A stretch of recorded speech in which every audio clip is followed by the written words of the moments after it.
देखिए साइंस के लगातार मैं इंपॉर्टेंट पार्ट्स आपके लिए कवर कर रहा हूँ और बहुत ज़रूरी भी है क्योंकि आपके एग्जामिनेशन में 25 नंबर के आते हैं और आपको धीरे धीरे मैं सारा कुछ कवर करने वाला हूँ। बहुत ही बेहतरीन रिवीजन क्लास है, मैं जो डेली टेस्ट दे रहा हूँ, तो अपने आपको डेली टेस्ट से चेक किया करिए कि क्या आप साइंस कैसे क्वेश्चन को जानते हैं, क्या अब इसके आंसर कर पाते हैं। और डेली धीरे धीरे मैं आपका एग्जामिनेशन जब तक आएगा तब तक पूरा साइंस निपटा दूंगा, कोशिश यही कर रहा हूँ। बस आप लोग बी रेगुलर ऑन टाइम। मेरा थोड़ा सा दिक्कत है, मैं ऑन टाइम नहीं, लेकिन क्लासेस रेगुलर दे रहा हूँ। कभी कभी ऐसा दिक्कत आता है, नहीं तो मैं समय पे देता हूँ क्लास, लेकिन आपको रेगुलर दूंगा। कभी कदार लेट हो जाता है तो उसके लिए क्षमा चाहता हूँ। तो टेस्ट चौथा है, इसका मैंने प्लेलिस्ट बना दिया है। अगर आप प्लेलिस्ट में देखना चाहते हैं तो प्लेलिस्ट में चले जाइए। 1 2 3 पार्ट अगर आप नहीं देखें तो पहले उसको देखिए, फिर हमारा आज का ये चौथा पार्ट आप देखिएगा। तो सबसे पहला काम दोस्तों आपका होना चाहिए क्या, कि इस वीडियो को लाइक कर देना। लाइक आपने नहीं किया है तो कर दीजिएगा, क्योंकि दोस्तों लाइक करने से मुझे पता चलता है कि कितने ऐसे स्टूडेंट हैं जिनको सच में इस क्लास की बहुत ज़्यादा ज़रूरत है। तो आप लोग लाइक कर दीजिएगा। और प्लस मुझे अच्छा भी लगता है कि चलो मतलब कंटेंट आपको अच्छे लगते हैं, सबकी चीज़ें अच्छी हैं, तो मैं और अच्छा ट्राई करूँगा डिलीवर करने के लिए। इस चैनल को सब्सक्राइब करके आप बेल बटन को ऑन कर लेंगे तो नोटिफिकेशन आपको कभी भी मिस नहीं होगा, सारा मिलेगा। और मैं इसका PDF भी आपको दे रहा हूँ अपने टेलीग्राम पे। देखिए यहाँ पे मैंने जैसे पार्ट 1, ये आपका पार्ट 2 है, पार्ट 1 है, पार्ट 3 है, तो सारे जो कि टेलीग्राम पे आपको PDF भी मिल जाएंगे। डिस्क्रिप्शन बॉक्स में लिंक है, या फिर @ओम जायसवाल सर्च करके, JISWAL सर्च करके, यहाँ पे देखिए ये लिखा हुआ है, सर्च करके आप ले सकते हैं। अप्रॉक्सीमेटली 22,000 ज़्यादा लोग सब्सक्राइब किए हुए हैं। एंड बहुत सारे लोग फर्जी भी बनाए हैं, तो उसमें आप मतलब ध्यान मत दीजिएगा, इसको बस याद रखिएगा। एंड सबसे बड़ी बात दोस्तों, एक चीज़ हमेशा याद रखिएगा कि बस स्टार्ट में, बीच में मैं आपको बस पढ़ाता हूँ और कुछ नहीं। जो इंपॉर्टेंट बातें हैं वो शुरू में और लास्ट में, ठीक है। जैसे I am also educator eight Unacademy, तो अनअकैडमी प्लेटफॉर्म पे भी अगर आप मुझे फॉलो कर लेते हैं तो आपको मैं फ्री में वहाँ पे मैथ प्लस रीजनिंग की क्लास अवेलेबल करा रहा हूँ, प्लस स्टैटिक जीके की क्लास अवेलेबल करा रहा हूँ। तो आप वो फ्री में देख सकते हैं। बस आपको कोड इस्तेमाल करना पड़ेगा OJ10। इस कोड के थ्रू आप सब्सक्रिप्शन भी ले सकते हैं अनअकैडमी पे, जिसमें आपको 10% की छूट भी मिल जाएगी। एंड बहुत सारे SSC के टॉप एजुकेटर हैं जो लगातार आपके एग्जामिनेशन के लिए चीज़ों को तैयार करवा रहे हैं। बैचेज हैं, बैच का मतलब क्या होता है, आपका पूरा सिलेबस कवर करना, आपको बहुत बेहतरीन तरीके से SSC CHSL CGL के लिए आपका फुल सिलेबस को कवर करना, आपको एकदम क्लासेस देना ऑन टाइम। बहुत सारे क्लासेस ऑलरेडी, वीकली क्विजेज हैं, लाइव टेक्स्ट आप दे सकते हैं। तो मतलब अगर एक बार आप इस बैच के साथ जुड़े तो आपका कंप्लीट प्रिपरेशन पक्का है, आप 100% पास कर जाओगे। सभी बेस्ट एजुकेटर हैं जितने भी यहाँ देखिए, यहाँ पे CT ब्रह्मास्त्र बैच है, सफलता बैच है, बहुत सारे ऐसे बैचेज हैं जो आपके SSC एग्जामिनेशन के लिए इंपॉर्टेंट है। तो आप ले लीजिएगा, कोड मेरा याद रखिएगा, क्योंकि आप जो कि स्टडी हिंदी के लर्नर हैं तो आपके लिए OJ10 कोड है, जिससे 10% की छूट मिल जाएगी कभी भी आप सब्सक्रिप्शन लेंगे। एंड सब्सक्रिप्शन कभी भी आपका वर्थ नहीं जाएगा। I am also educator eight Unacademy, India's best platform है अनअकैडमी। हाँ, यही है कि भाई अब थोड़ा पैसा इसलिए लग रहा है क्योंकि आपको उन सारी फैसिलिटी दी जा रही है। जिम्मेदारी वो लोग खुद सारी चीज़ों को ले रहे हैं, आपके हर एक चीज़ को खुद से नोट्स बनवाना, पढ़ाना, डाउट क्लियरिंग सेशन करना, सारा कुछ है यहाँ पे, ठीक है। तो आप लोग ज्वाइन हो जाइएगा। चलिए स्टार्ट करते हैं आज की क्लास को। Give a thumbs up. पहला क्वेश्चन देखिए हमारा क्या है, मानव शरीर में मांसपेशियों की संख्या कितनी होती है। अब हम लोग पूरा क्वेश्चन ध्यान से लगाएंगे। मानव शरीर में मांसपेशियों की संख्या कितनी होती है? जी बिल्कुल सही, मानव शरीर में मांसपेशियों की संख्या होती है 639। अब ये क्वेश्चन अपने दिमाग में हमेशा रखिएगा कि मानव शरीर में मांसपेशियों की संख्या कितनी होती है? 639। हमारे शरीर में हड्डियों की संख्या कितनी होती है? तो 206 हड्डियां होती है, लेकिन बचपन में जब हम पैदा होते हैं तो 300 हड्डियां हमारे शरीर में होती हैं। अगला देखिए, मानव शरीर में रक्त की मात्रा शरीर के भार का कितना प्रतिशत होता है? ये क्वेश्चन आपके NTPC में एंड पिछले एग्जामिनेशन में, अभी जो NTPC हुआ उसमें भी पूछा जा चुका है। तो मोस्ट इंपॉर्टेंट क्वेश्चन दोस्तों याद रखेंगे, मानव शरीर में जो ब्लड है दोस्तों उसकी मात्रा 7% होती है। अगर हम मेल की बात करें तो मेल में अप्रॉक्सीमेटली 5 से 6 लीटर आपकी खून की मात्रा होती है। एंड फीमेल की बात करें तो 4 से 5 लीटर की मात्रा खून की होती है। खून का रंग लाल किसकी वजह से होता है? आपको पता है, हीमोग्लोबिन। हीमोग्लोबिन के अंदर कौन सा तत्व मौजूद होता है? तो लोहा मौजूद होता है।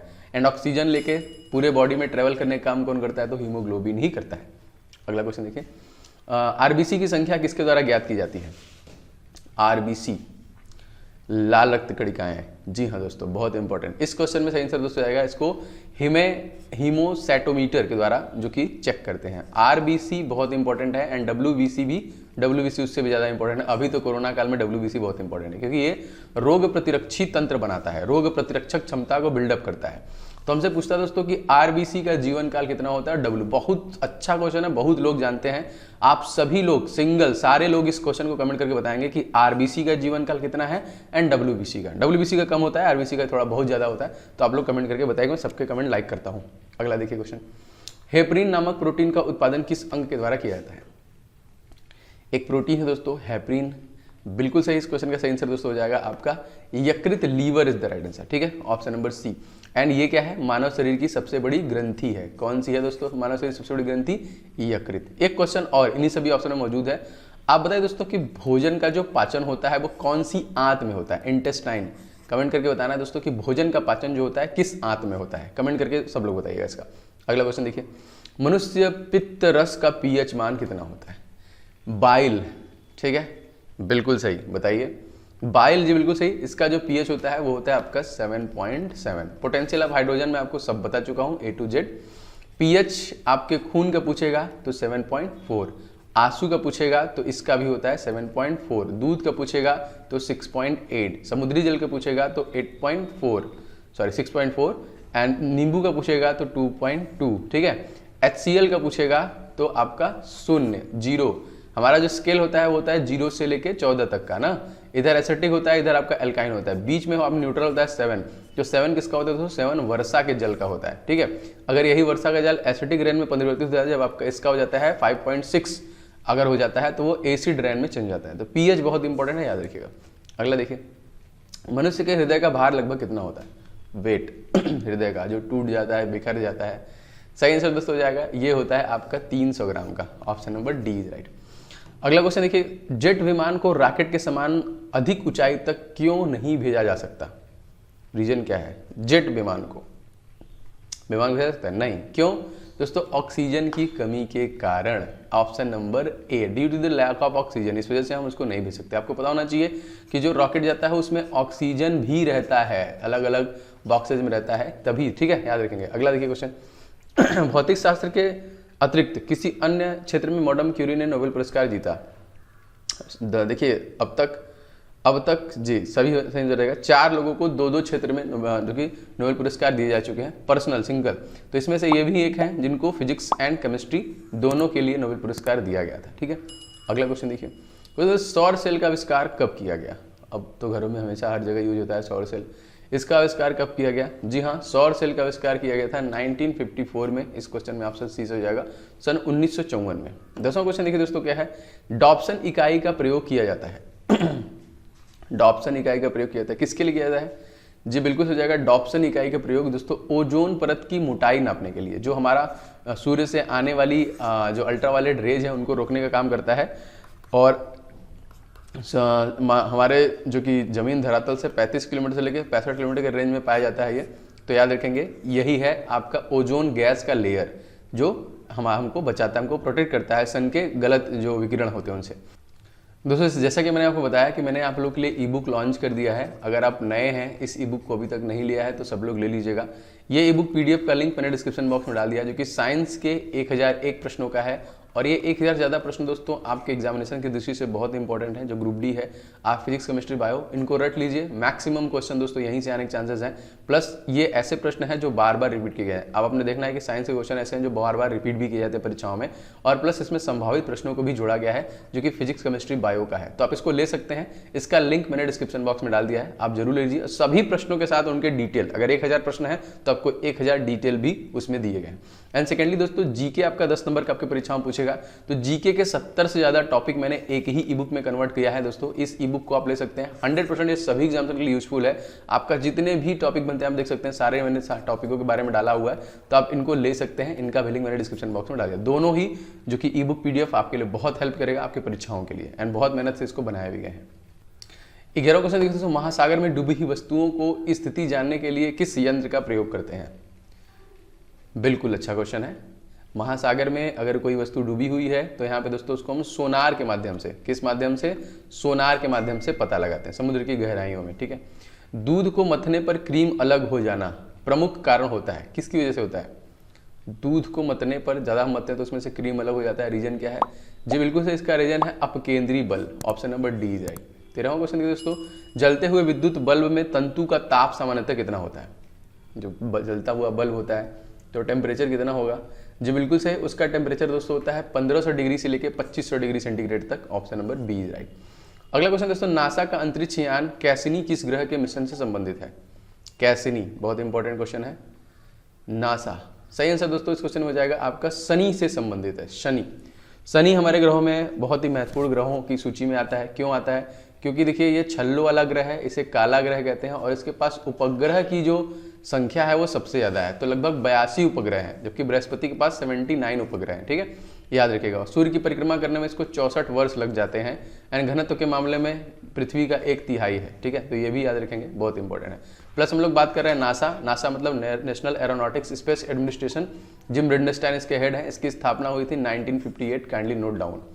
अगला क्वेश्चन देखिए, भौतिक की किस शाखा के में अतिसूक्ष्म कणों की चाल का अध्ययन किया जाता है? भौतिकी की किस शाखा में अतिसूक्ष्म कणों की चाल का अध्ययन करते हैं दोस्तों? तो quantum physics is the right answer. आपने एक मूवी देखा होगा एंटमैन, मतलब एकदम छोटे से छोटे मॉलिक्यूल्स में चले जाना, वही वो छोटा हो जाता है, जैसे ना बड़ा रहता है चींटी बन जाता है। अगला देखिए, तो शरीर में आयरन की अधिकता से कौन सा रोग हो जाता है? अगर आपके बॉडी में आयरन भी ज़्यादा हो गया तो एक रोग हो सकता है, और ये क्या है दोस्तों इसको हम लोग बोलते हैं लोहमयता बोलते हैं। बल्कि एनीमिया जो होता है, आपकी बॉडी में खून की कमी अगर हो जाए तो आपको एनीमिया हो जाता है। अगला क्वेश्चन देखिए, निम्नलिखित में से फूल्स गोल्ड किसे कहते हैं? रोल गोल्ड कहते हैं ना, फूल्स गोल्ड, चूरन उरन में जो निकलता है। तो इस क्वेश्चन में देखिए आपका सही आंसर हो जाएगा आयरन पायराइड बोलते हैं उसको। क्या बोलते हैं हम लोग? Iron pyrite. अगला क्वेश्चन देखिए क्या है, किस प्रक्रिया द्वारा लोहे को जस्ता की एक कटिंग के द्वारा संरक्षित किया जा सकता है? लोहे को जस्ता, इसको देखिए बोलते हैं गैल्वेनाइजेशन। कहीं ना कहीं इस पर जंग वंग ना लगे उसको सुरक्षित करने के लिए। अगला, निम्नलिखित में से कौन सा एक मात्र पादप हार्मोन है जो गैस की अवस्था में पाया जाता है? पादप हार्मोन पेड़ पौधों के लिए। जी हाँ दोस्तों, मास याद रखेंगे, इसको बोलते हैं हम लोग एथिलीन। अगला क्वेश्चन देखिए, निम्नलिखित में से सबसे हल्की धातु कौन सी है? सबसे हल्की इन सभी ऑप्शनों में से सबसे हल्की धातु दोस्तों है आपका लिथियम, इन सभी ऑप्शनों में से। आपको कमेंट करके बताएं दोस्तों सबसे हल्की गैस कौन सी है। देखते हैं कितने लोग सही बताते हैं। आप लोग कंफ्यूज होंगे दो गैसों में, तो बताइएगा। अगला देखिए, आतिशबाजी के दौरान हरा रंग किसकी उपस्थिति के दौरान उत्पन्न होता है? ऐसा क्या मिला देते हैं कि हरा रंग निकलता है उसमें? जी हाँ दोस्तों, सही आंसर हो जाएगा बोरियम का इस्तेमाल करते हैं। ए इज राइट। एंड दोस्तों इस वीडियो को आप सभी लोग लाइक जरूर कर दीजिएगा। बहुत सारे लोग लाइक करते हैं, उनका दिल से धन्यवाद है। जो नहीं करते हैं आप जरूर कर दिया करिए, पता चलता है प्लस मनोबल भी मिलता है। इस वीडियो को अपने दोस्तों के साथ आप लोग कम से कम 1-2 जगह तो शेयर किया ही करिए, कहीं पे भी आप इंस्टाग्राम, फेसबुक, टेलीग्राम, जो भी आपका ग्रुप वगैरह है। एंड चैनल पर नए हैं तो किसी दिन भी इस क्लास को मिस मत कीजिए। सब्सक्राइब करके बेल बटन को ऑन कर लीजिए, जिससे कि आपको सारे क्लासेस के नोटिफिकेशन डे बाई डे मिलते रहें। ठीक है, आगे बढ़ते हैं।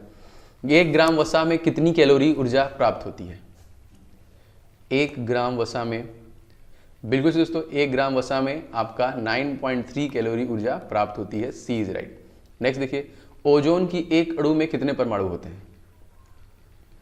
ओजोन के एक अणु में, जी हाँ दोस्तों, ओजोन के एक अणु में 3 परमाणु होते हैं। ए इज राइट। अगला क्वेश्चन देखिए, मानव खोपड़ी तथा मस्तिष्क का अध्ययन किया जाता है किसमें? मानव खोपड़ी तथा मस्तिष्क का अध्ययन किसमें किया जाता है? जी हाँ दोस्तों, सेंस हो जाएगा, ये किया जाता है आपका मस्तिष्क विज्ञान में। ठीक है, अगला देखिए क्वेश्चन, पौधों की वृद्धि दोस्तों हम लोग कैसे मापते हैं? पौधों की वृद्धि को मापने वाला कह लीजिए यंत्र, ग्राफ, मीटर क्या है दोस्तों? बिल्कुल सही, इसको बोलते हैं केस्कोग्राफ। Option number B. 26वां क्वेश्चन देखिए, भारी जल का आविष्कार किसके द्वारा किया गया? भारी जल बोले तो D2O, ड्यूटेरियम ऑक्साइड। जी हाँ दोस्तों, इसका इस्तेमाल किया गया आपका वासवर्न और यूरे, यहाँ पे देखिए इन्वेंटेड बाय वासवर्न एंड यूरे के द्वारा किया गया। अगला, अल्कोहल को जब पेट्रोल में मिला दिया जाता है तो उससे क्या कहा जाता है? अगर हम लोग अल्कोहल को पेट्रोल में मिला दें तो क्या कहते हैं? जी बिल्कुल सही, इसको कहते हैं पावर अल्कोहल। ऑप्शन नंबर ए, पावर अल्कोहल। अगला देखिए, पराबैंगनी किरणों से पादपों की रक्षा करने वाला वर्णक क्या कहलाता है? पराबैंगनी किरणों से पादपों की रक्षा करने वाला वर्णक क्या कहलाता है? दोस्तों सही आंसर हो जाएगा, उसको बोलते हैं xanthophyll. Option number B right. क्या बोलते हैं इसको? जैंथोफिल। अगला देखिए, वर्षा की बूंदों का आकार किस कारण गोल होता है? वर्षा की बूंदों का जो आकार होता है वो किस कारण गोल होता है? तो सही आंसर दोस्तों हो जाएगा ये पृष्ठ तनाव, सरफेस टेंशन की वजह से होता है ऐसा पृष्ठ तनाव। अगला है, आपेक्षित आर्द्रता किस उपकरण के द्वारा मापा जाता है? आपेक्षित आर्द्रता, ह्यूमिडिटी मेजर करते हैं दोस्तों किसकी द्वारा? जी दोस्तों, ह्यूमिडिटी को हम लोग मेजर करते हैं, गलत लिखा है यहाँ पे, हाइड्रोमीटर। इसमें तो ऑप्शन ही गलत है, सारे ऑप्शन गलत है ना, क्योंकि हाइड्रोमीटर से तो हम लोग डेंसिटी को करते हैं, ह्यूमिडिटी के हम लोग हाइग्रोमीटर का इस्तेमाल करते हैं ना। लेट मी कंफर्म, थोड़ा सा कन्फ्यूजन है, कन्फ्यूजन नहीं है, लैक्टोमीटर तो दूध की शुद्धता मापने के लिए तो कभी जिंदगी में नहीं होगा ये तो। हाइड्रोमीटर जो होता है ये आपका घनत्व के लिए होता है, एंड हाइग्रोमीटर जो होता है दोस्तों वो होता है आपका ह्यूमिडिटी के लिए। Am I correct? आप लोग बताइएगा इस क्वेश्चन को कमेंट करके। लिटिल बिट डाउट है बट 100% श्योरिटी है इसमें, ठीक है दोस्तों। ये क्लास आप रेगुलर लीजिए, अगर आपको पसंद आया है तो प्लीज़ आप लोग लाइक कर दीजिएगा, सभी लोग वीडियो को शेयर कीजिएगा अपने दोस्तों के साथ। चैनल पर नए हो तो सब्सक्राइब करके बेल बटन को ऑन कर लेंगे तो लगातार आपको नोटिफिकेशन मिलेंगे। And I am also educator eight Unacademy, वहाँ पे भी मैं बहुत सारे फ्री क्लासेस ले रहा हूँ, तो मैं रीजनिंग और मैथ दोनों लेके चल रहा हूँ वहाँ पे। आप मुझे फॉलो कर सकते हैं, डिस्क्रिप्शन बॉक्स में लिंक आपको मिल जाएगा। मेरे बहुत सारे क्लासेस के भी लिंक हैं, जैसे मैथ के प्लस जीके के प्लस मैंने जो टॉपिक लिए हैं उन सभी के। एंड ई बुक बहुत इंपॉर्टेंट है, अगर ई बुक आपने नहीं लिया है तो लेके डेली रिवीजन कीजिए, कुछ कुछ प्रश्नों को पढ़िए, 100% उससे आपको फायदा मिलेगा। मिलेंगे नेक्स्ट वीडियो में, तब तक के लिए जय हिंद, वंदे मातरम।